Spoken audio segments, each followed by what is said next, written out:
Hello student, how are you? I am Darshan Dave. Welcome to my channel and my channel name is Physics Made Easy by Darshan Dave. So, in this lecture I am going to discuss some topics of units and measurement and आज हम देखेंगे JEE section NEET and JEE main section. तो आज का जो topic है उसमें है दोस्तों addition, subtraction, multiplication and division of errors, right. तो सबसे पहले उसके रूल्स हम पढ़ लेते हैं। जैसे एडिशन और सब्ट्रैक्शन दोनों का सेम ही रूल है। क्या रूल है दोस्तों? अगर हमारे पास दो क्वांटिटी है ए और बी, उनको ऐड किया, फाइनल आंसर हमको जेड मिला, या तो फिर ए में से हमने बी सब्ट्रैक्ट किया, फाइनल आंसर हमको मिला जेड। तो या तो एडिशन करें या तो सब्ट्रैक्शन करें, तो दोनों के अंदर जो मैक्सिमम एरर होती है वो कितनी होती है? Delta Z equal to delta A plus delta B. तो ये जो होती है दोस्तों, इसको बोलते हैं एब्सोल्यूट एरर, राइट।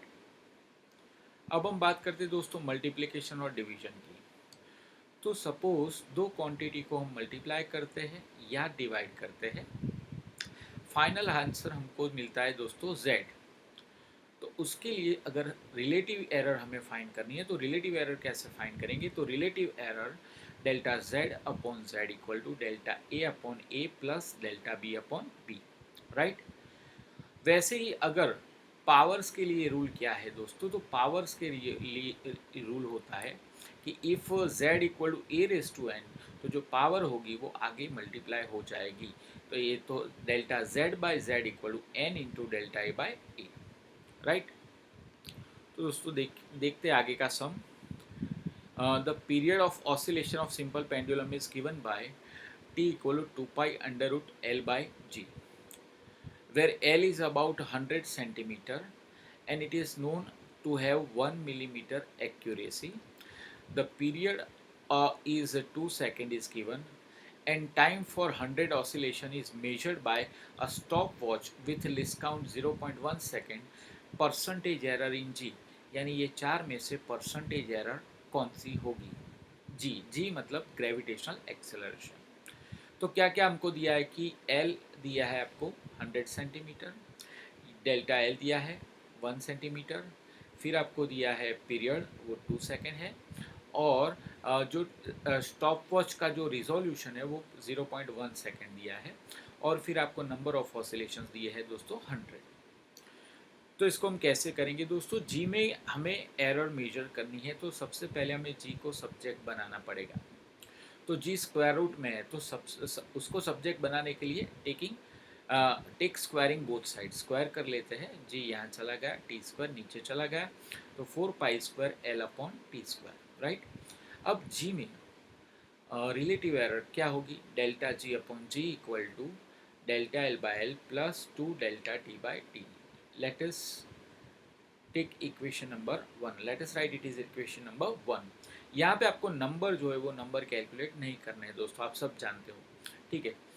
अभी यहाँ पे क्या हमको सारी वैल्यू दी है दोस्तों? Delta L is given, yes, L also given here, delta T, delta capital T, यानी ये कैपिटल टी पीरियोडिक टाइम है, ठीक है, और टी पीरियोडिक टाइम। तो आपको पीरियोडिक टाइम दिया है, टी दिया है दोस्तों, मगर डेल्टा टी आपको नहीं दिया। तो यहाँ पे हम सबकी वैल्यू रख नहीं सकते। तो अब हम क्या करेंगे? तो आप जानते हो दोस्तों कि पीरियोडिक टाइम क्या होता है। यानी जैसे ये एक पेंडुलम है, ठीक है, ये पेंडुलम में यहाँ से सपोज ये ऑब्जेक्ट है, ये ऑब्जेक्ट ऑसिलेट करता है, और पीरियोडिक टाइम मतलब time taken to complete one oscillation, यानी ये यहाँ से जाके फिर वापस आएगा, तो उसको बोलेंगे वन ऑसिलेशन। तो इसको हम बोलते हैं time for one oscillation is called periodic time. तो अगर वन ऑसिलेशन के लिए टाइम है टी, तो एन ऑसिलेशंस के लिए कितना होगा? तो T equal to N into capital T. T में जो एरर होती है उसको हम बोलेंगे डेल्टा टी, और कैपिटल टी में एरर है डेल्टा कैपिटल टी। ये दोनों का रेशियो ले लेते हैं। तो एल एच एस क्या होगी दोस्तों? Delta T upon small T, RHS में N gets cancelled and delta capital T upon T. इसको हम इक्वेशन नंबर 1 के अंदर रख देते हैं। तो जब भी हम 1 के अंदर रखते हैं दोस्तों, तो क्या होता है कि delta G upon G equal to delta L upon L plus twice delta small T upon T. अब आपको दोस्तों delta small T is given, delta small T आपको दिया है, resolution of watch it is 1 second, ठीक है, resolution of watch, sorry not 1 second, it is a 0.1 second, right. तो it is given, but आपको टोटल टाइम दिया नहीं है, तो हम क्या करेंगे, तो हमको पता है दोस्तों कि total time t equal to number of oscillation into time taken to complete one oscillation. ये फॉर्मूला से हम टोटल टाइम फाइंड कर सकते हैं, ठीक है। ये कैसे आया कि वन ऑसिलेशन का टाइम अगर t है तो n ऑसिलेशन का टाइम कितना होगा, तो वो जो टाइम होगा दोस्तों उसको हम बोलेंगे n इंटू टी, राइट। तो नंबर ऑफ ऑसिलेशन है 100 और पीरियोडिक टाइम है 2 सेकेंड, तो ये आपको मिल गया total time, right. So total time आपके पास है, डेल्टा टी आपके पास है, डेल्टा एल एंड एल है, put all this value and finally delta G upon G आपको मिला 0.02। अब इसको हम परसेंटेज में फाइंड करना है, तो परसेंटेज में हम कैसे फाइंड करेंगे बेटा, इनटू 100 करेंगे। तो अगर हम इनटू 100 करेंगे तो फाइनली आपको आंसर मिलेगा 0.2%, राइट। अब दोस्तों जाते हैं नेक्स्ट न्यूमेरिकल के ऊपर। The percentage error in the measurement of mass and speed is 2% and 3% respectively. How much will be the maximum error in the estimation of kinetic energy, right? यहाँ पे आपको चार ऑप्शन दिए, चार में से कौन सा ऑप्शन राइट है वो आपको चुनना है। यहाँ पे मास में परसेंटेज एरर, तो उसको हम बोलते हैं दोस्तों delta M by M percentage में। वेलोसिटी में percentage error delta V by V percentage में 3%। आपको डेल्टा के बाई के फाइंड करना है। तो काइनेटिक एनर्जी का दोस्तों फॉर्मूला होता है k equal to half M V square, right. So delta K by K equal to delta M by M plus 2 into delta V by V. Delta M by M दोस्तों आपको दिया है 2% और delta V by we दिया है आपको दोस्तों 3%। तो 2% प्लस 2 इंटू 3%, तो फाइनली 6 प्लस 2 यानी 8%। तो it is your answer. So option कौन सा आएगा दोस्तों, यहाँ पे बी ऑप्शन आएगा, राइट। उसके बाद नेक्स्ट जो सम है उसके अंदर क्या होता है कि error in the measurement of radius of the sphere is 1%, यानी delta R upon R percentage में कितना आपको दिया है दोस्तों 1%। The error in the calculated value of its volume is, अब वॉल्यूम में आपको एरर फाइंड करना है, यानी डेल्टा वी बाई वी आपको फाइंड करना है परसेंटेज में। कैसे फाइंड करेंगे, तो यहाँ पे स्फीयर की बात हो रही है ना, तो स्फीयर जो होता है उसका वॉल्यूम कितना होता है दोस्तों, v equal to 4/3 pi R cube, right. तो it is a formula of volume. So delta V by V, अगर यहाँ पे हम रिलेटिव एरर का फॉर्मूला बनाए तो कैसे बनेगा, delta V upon V equals to thrice into delta R upon R. 4/3 and pi R the number, so don't calculate the numbers. So delta v by v is equal to thrice into delta r by r. So delta r by r दोस्तों आपको 1% दिया है, 3 into 1%, तो finally आपको answer कितना मिला 3%. So it is your answer option B. Okay. Next जो सम है उसमें है the mean time period of a second pendulum is 2 second, यानी टाइम पीरियड जो है वो आपको कितना दिया है 2 सेकेंड दिया है, ठीक है। तो अब आपको क्या फाइंड करना है, and mean absolute error in the time period is 0.05 second. To express the maximum estimate error of the time period should be written as, तो आपको पता है कि कोई भी क्वांटिटी यानी जैसे टाइम पीरियड है कैपिटल डी, तो उसको हम एरर के साथ ऐसे हम रिप्रेजेंट करते हैं जैसे टी प्लस और माइनस डेल्टा टी। तो यहाँ पे t की वैल्यू आपको दी है दोस्तों 2 सेकेंड है, 2.00 सेकेंड है, एंड डेल्टा टी आपको क्या दिया है, एब्सोल्यूट एरर आपको दी है 0.05 second, right.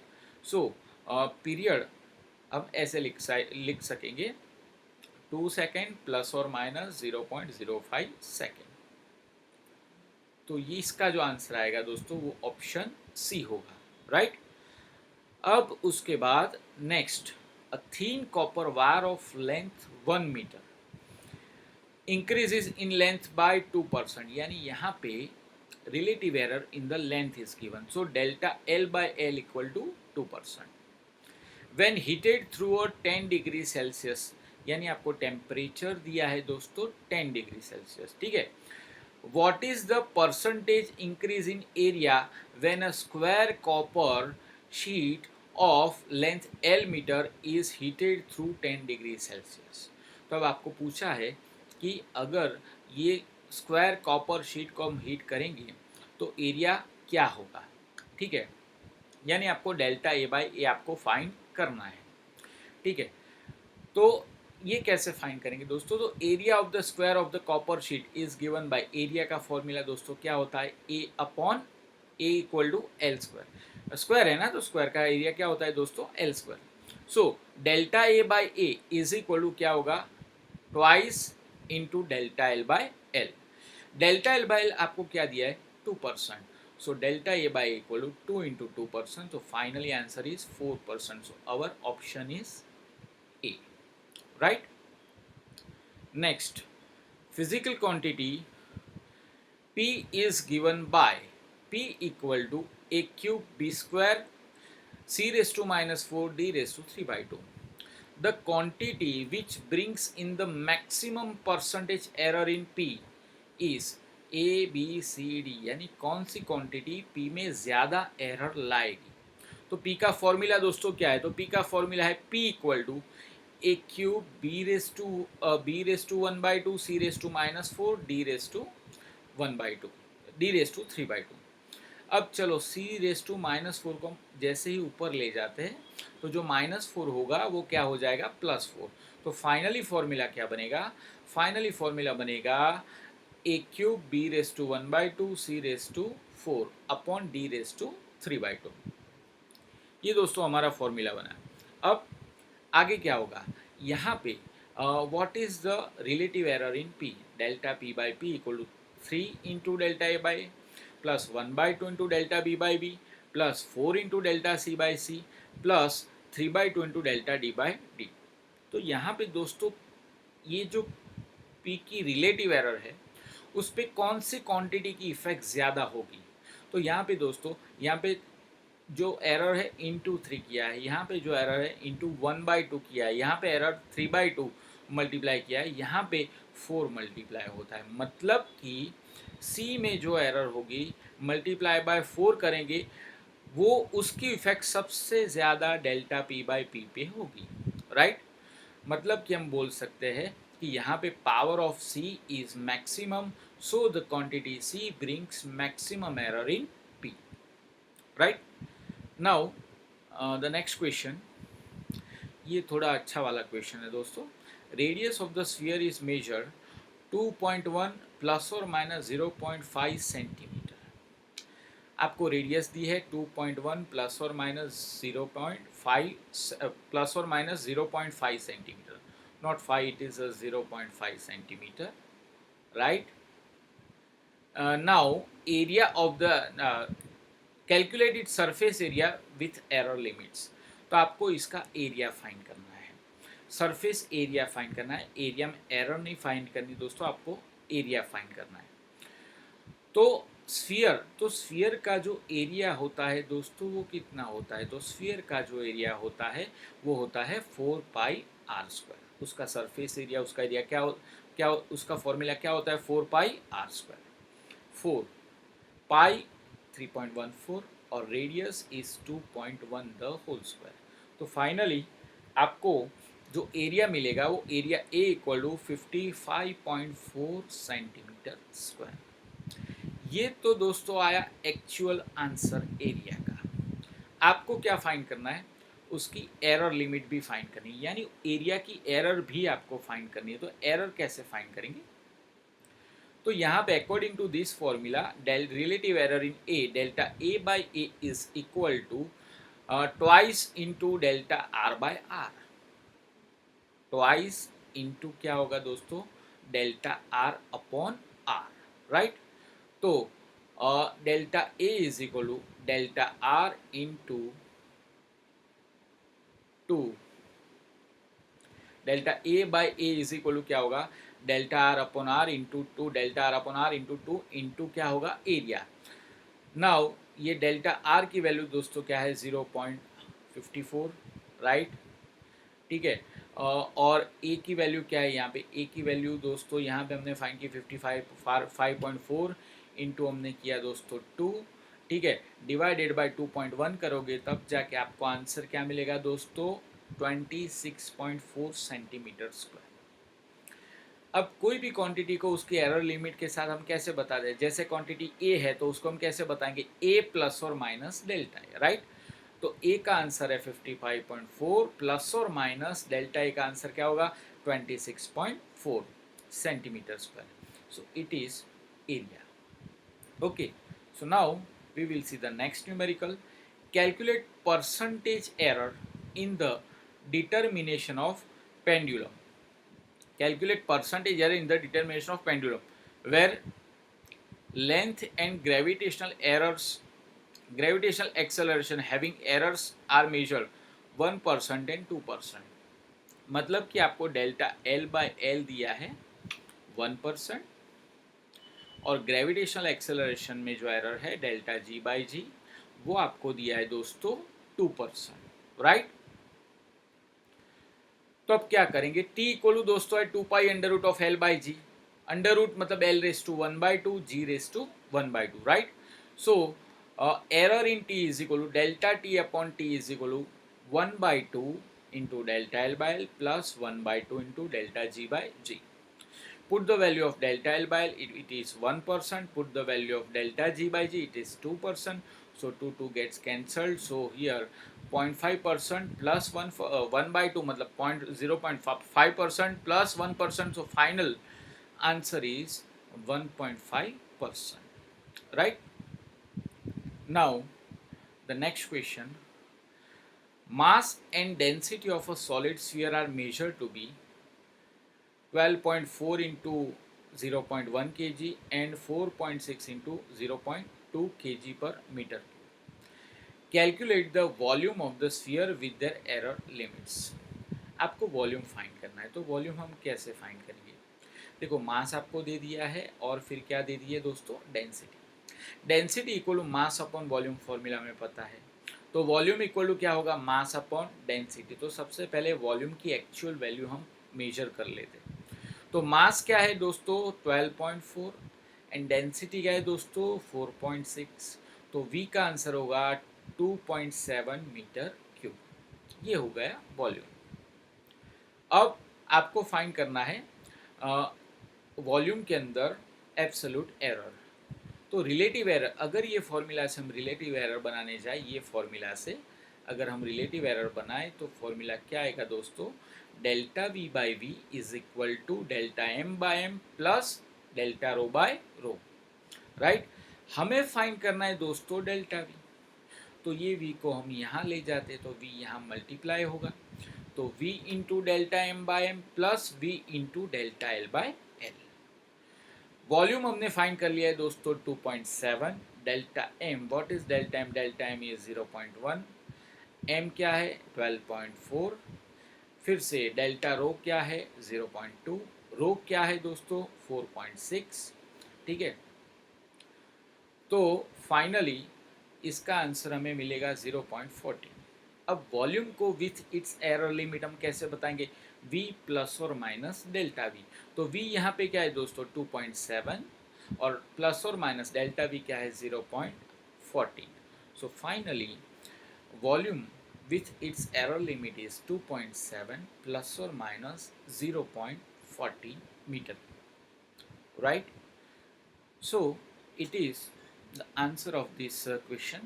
Now next question is, a thin copper wire of length L is increase in length by 2%. increase in length आपको दी है by 2%, यानी लेंथ में रिलेटिव एरर आपको दी है 2%। When heated from T1 to T2, यानी दो temperature दिए हैं, पहला है T1 दूसरा है T2। If a copper cube having side 10L, यानी कॉपर क्यूब है, उसकी हर एक, यानी क्यूब है तो मतलब कि हर एक साइड की लेंथ कैसी होगी, सेम।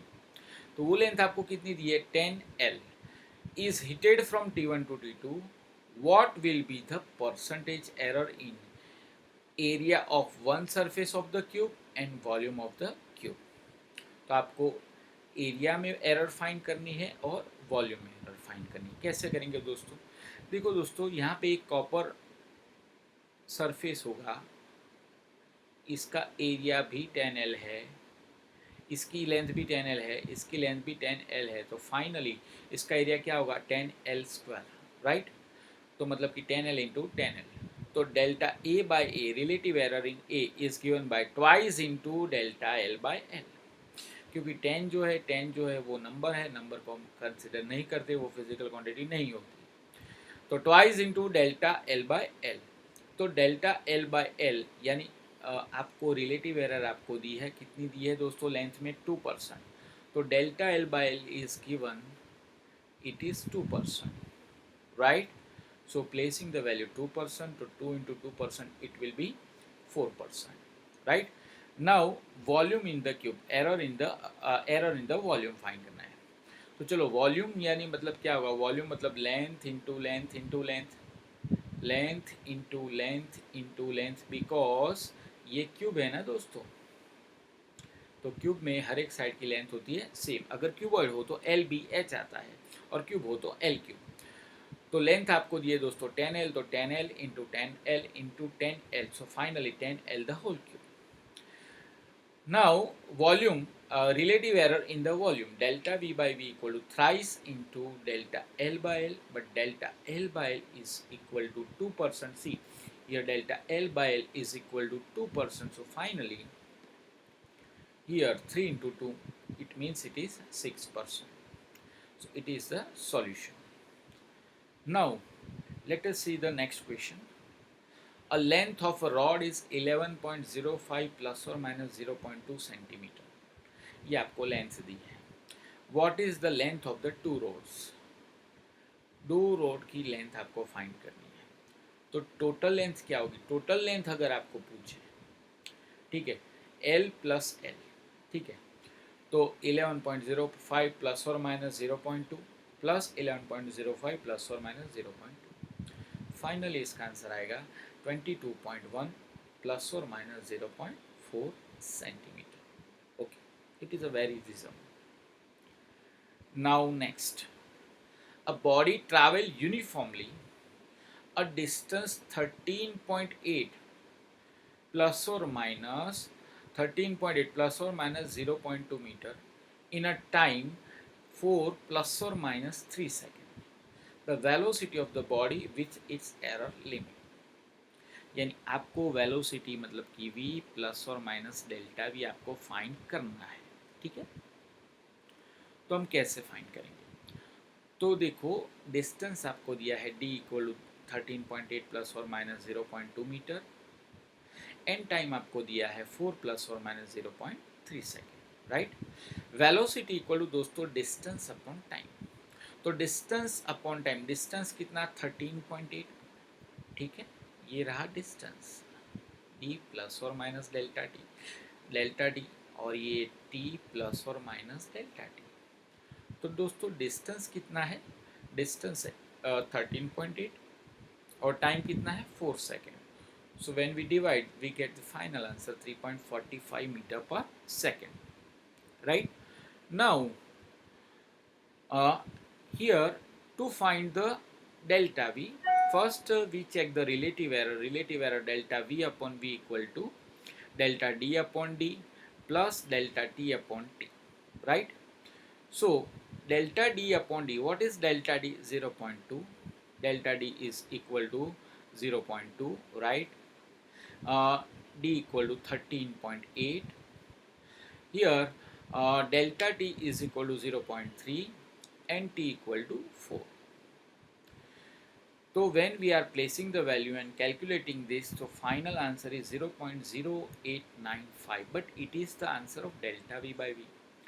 आपको दोस्तों फाइंड करना है डेल्टा v, तो यहाँ पे v यहाँ मल्टीप्लाई हो जाएगा, तो V आपको कितना आपने कितना फाइंड किया 3.45, तो 0.0895 plus 3.45, so delta V is equal to answer आया 0.038. So now V can be represented by V plus और माइनस डेल्टा V.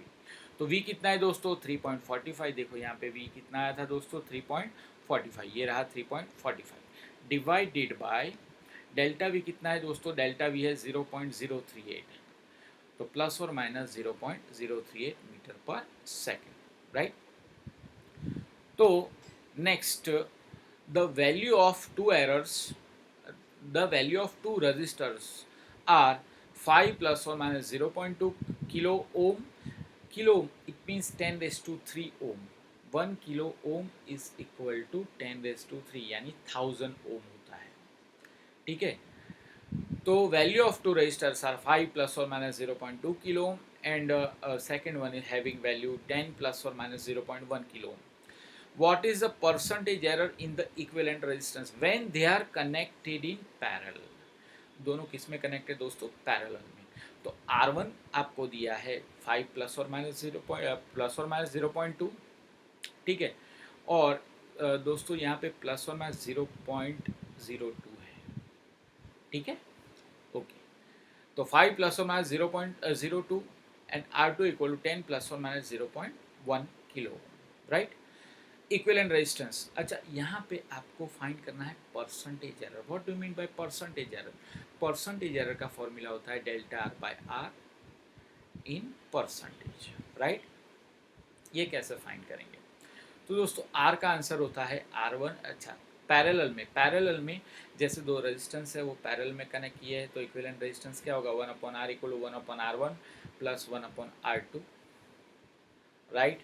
फिर उसके बाद अगर हम R1 R2 दोस्तों एलसीएम लें तो 1/R का आंसर क्या होगा 1/R equal to R1 R2. हमने एलसीएम ले लिया तो ऊपर हो जाएगा R2 प्लस R1. तो फाइनली R का आंसर क्या होगा R1 into R2 upon R1 plus R2. So it is your direct equation. So here I am using directly this formula. Equivalent resistance R equal to R1 into R2 upon R1 plus R2. तो पहले हम R find कर लेते हैं. तो R ये है R1 दोस्तों 5, ये है R2 10, R1 है 0.02 और R2 है 0.1. ठीक है. तो R1 इंटू R2, R1 कितना है दोस्तों, R1 है 5, R2 है 10, और 5 इंटू 10 अपॉन 5 प्लस 10 यानी फाइनली 50 अपॉन 15. तो फाइनली आपको आंसर मिलेगा दोस्तों 3.33 किलो. यहाँ पे किलो ओम को ओम में कन्वर्ट करने की कोई ज़रूरत नहीं, क्योंकि आपको दो रेजिस्टेंस दिए, दोनों की वैल्यू दोनों सेम यूनिट में, एक किलो ओम में है दूसरा भी किलो ओम में है, तो हमें कोई कन्वर्जन करने की ज़रूरत नहीं है. अब ये फॉर्मूला में रिलेटिव एरर क्या होगी दोस्तों? तो यहाँ पे कौन सा रूल यूज़ होगा? देखो मल्टीप्लिकेशन का तो होगा ही होगा, साथ में डिवीजन का भी होगा. तो पहले R1 में एरर देखो, R में relative error delta R upon R, R1 में relative error delta R1 upon R1 plus R2 में relative error delta R2 upon R2 plus ये अपॉन वाला टर्म प्लस डेल्टा ऑफ, हम ऐसा लिख सकते हैं delta of R1 plus R2 upon R1 plus R2, चलेगा ना. तो delta of R1 plus R2 इसको हम ऐसे भी लिख सकते हैं delta R1 plus delta R2 upon R1 plus R2, हम इसको ऐसे भी लिख सकते हैं. तो finally delta R1 plus delta R2 upon R1 plus R2. Now placing the value of delta R1, what is delta R1? तो here delta R1 is equal to 0.02 upon R1 मतलब 5, डेल्टा R2 मतलब 0.03, delta R2 मतलब 0.1, R2 मतलब 10, delta R1 मतलब 0.02 plus delta R2 मतलब 0.1 upon R1 plus R2 मतलब 5 plus 10. तो finally जैसे आप आंसर लाओगे तो आपको जो आंसर मिलेगा वो है 0.022. इसको जैसे परसेंटेज में हम कन्वर्ट करें तो परसेंटेज में अगर जैसे कन्वर्ट करें तो क्या होगा दोस्तों, परसेंटेज में कन्वर्ट करें तो इंटू 100 करना पड़ेगा। तो फाइनली इसका आंसर आएगा दोस्तों 2.2%। ठीक है, आज के लेक्चर में हमने क्या देखा, आज के लेक्चर में हमने मल्टीप्लिकेशन, डिवीजन, एडिशन, सब्ट्रैक्शन वाले कुछ नीट और जेडब्ल्यू सेक्शन के सम देखे। नेक्स्ट लेक्चर में हम मिलते हैं थोड़े आगे, थोड़े अच्छे, थोड़े एडवांस लेवल के सम लेके और पूरे नए टॉपिक के साथ। ठीक है दोस्तों, तो मिलते हैं दोस्तों नेक्स्ट लेक्चर में। Bye bye.